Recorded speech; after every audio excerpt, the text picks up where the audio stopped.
Welcome back to another Tuesday of Broker Buzz with Jen and Holly.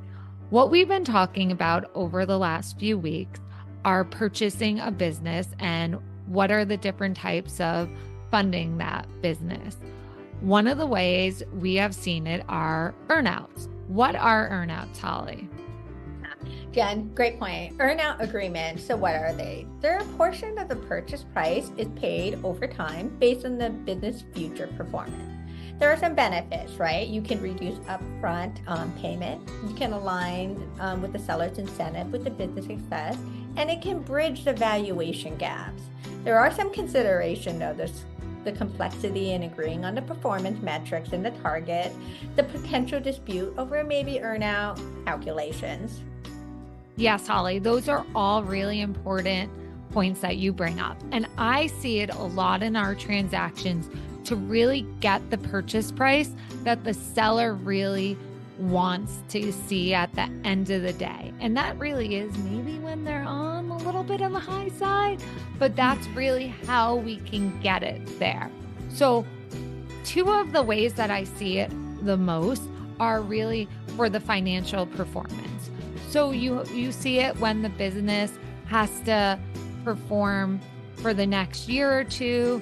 They have to do $3 million in revenue for 2 years over time, and then they'll get X amount. Like, that's really simple. It's hard when you're doing it on gross profit or net profit. Like, we try to make it as simple as possible. The more complicated it is, the harder it is to prove if they made their earnout, and then there's more disputes. So the simpler the earnout calculation is, the easier it is, and for everyone to understand, because really both parties want the earnout to happen, and everyone wants it to be successful.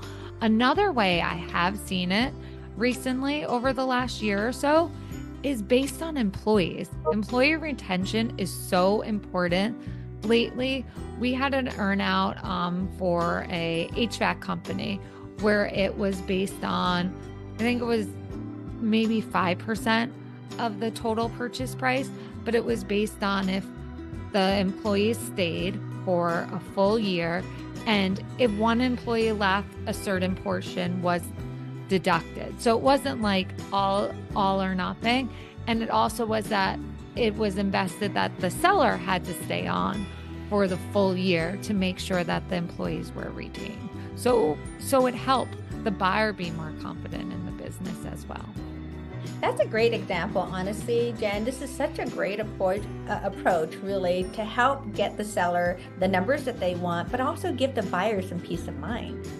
Yeah, I think it is good, like you said, because it bridges the gap sometimes in the purchase price. It gives everyone confidence, and it helps get the deal across the finish line. And again, you want a win-win for everyone. So everyone's going to be invested in making the business successful. There you have it. Join us next time on Coast to Coast Broker Buzz for more helpful tips.